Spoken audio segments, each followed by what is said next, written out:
जैसे तैसे हमने कुछ पंक्तियां लिखी है जिसे आप लोग हमसे बेहतर समझने का प्रयास करिएगा। बहुत मजेदार पंक्तियां हमने लिखी है आज।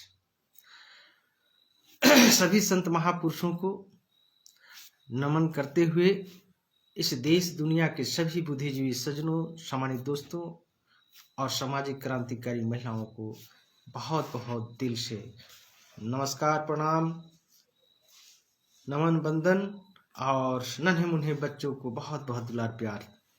मैं सुरेंद्र कुमार कुरे, जिला बलरामपुर, रामानुजन, छत्तीसगढ़। तो हमारी पंक्तियां इस प्रकार से है आज की, बहुत ही ध्यानपूर्वक समझने का कोशिश करिएगा, सुनिएगा। कोई तड़प रहा है, कोई तड़प तड़प कर दम तोड़ रहा है, तो कोई आहें भर रहा है आज। कोई तड़प तड़प कर दम तोड़ रहा है, तो कोई आहें भर रहा है आज। मगर दुर्भाग्य है इस भारत की कि कोई जश्न मना रहा है आज। अगला पंक्ति है, कोई कह रहा है खतरे में है भारत, कोई कह रहा है खतरे में है भारत, तो कोई पूछ रहा है वे कौन लोग हैं आज। मगर दुर्भाग्य है इस भारत की कि कोई कह रहा है कि हमने भारत बना रहे हैं आज। दोस्तों, अब हमारी पंक्तियां लिखने की शैली बदल रही है, थोड़ा ध्यान दीजिएगा। नफरत के आग में जल रही है भारत,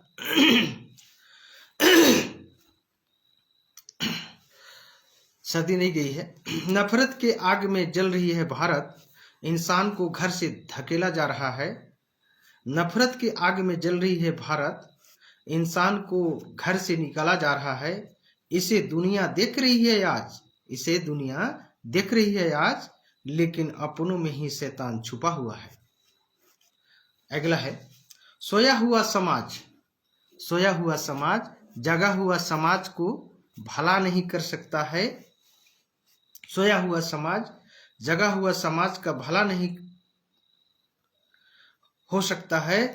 अपनों में छुपा हुआ शैतान को सभी उसे देख नहीं सकता है। अपनों में ही शैतान छुपा हुआ, सभी उसे देख नहीं सकता है। अगला पंक्तियां है, मोतियाबिंद आंख के मरीजों को, मोतियाबिंद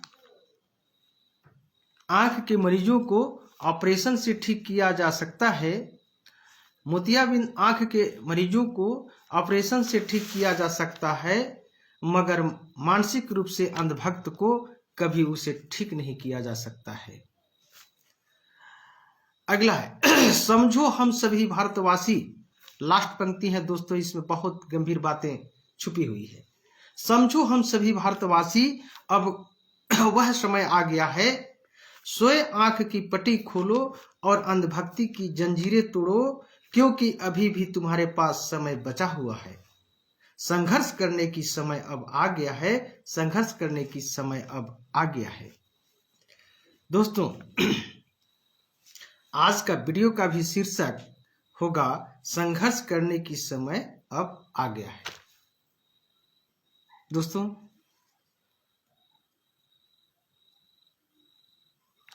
एक बात आप लोगों के लिए मैं बताना चाहूंगा, आप लोगों के माध्यम से उन लोगों को कहना चाहूंगा कि अपनी प्रमाण जो हमें कहते हैं कि हमारी समाज में कोई भूमिका नहीं है, वैसे महाज्ञानियों को मैं कहना चाहूंगा कि अपने प्रमाण इकट्ठा करके रखना। और मैं बचपन से जो झेल रहा है, शोषित पीड़ित को हमने विरोध करते आ रहा है, लेकिन हम बचपन से समाज को सुधारते नहीं आ रहा है। फिर भी हमारे समाज में एक संदेश देने का काम 1992 से हो रही है निरंतर, जिसके साथ साथ अपने गृहस्थ आश्रम को, सामाजिक बंधनों को पूर्ण रूप से जिम्मेवारी निभाते हुए यहां तक आया है। तो दोस्तों, अपनी बड़ाई तो बहुत लोग कर लेते हैं, लेकिन कुछ कुछ बातें जो है कहना पड़ता है आप लोगों के माध्यम से, ताकि उन लोगों को ये समझ में आना चाहिए कि इस देश में जो सबसे बड़े संघर्षशील है, जो शोषित पीड़ित है, उसका आज देश में नाम नहीं होता है। कुछ ही षड्यंत्रकारियों के कारण आज लड़ते लड़ते, संघर्ष करते करते इस देश के समाज सेवियों ने पहले भी हम सभी समस्त मानव के कल्याण के लिए धरती, हवा, पानी, जल की संरक्षण, सदुपयोग के लिए, उसकी सारी नियंत्रण के लिए, कंट्रोल करने के लिए, सदुपयोग करने के लिए जो योजनाबद्ध तरीकों से बनाकर हम सभी को संविधान में भी दिया, लेकिन कुछ ही लोगों को आज तक इतिहास में नाम दिया गया है। ठीक उसी तरह से दोस्तों, आज भी इस बात को समझने की जरूरत है कि कुछ गद्दारों की वजह से जो संघर्षशील है लोग, उनका इतिहास को दबाने की, उनकी आवाज की दबाने की कोशिश किया जाता है। हमेशा सावधान रहना होगा।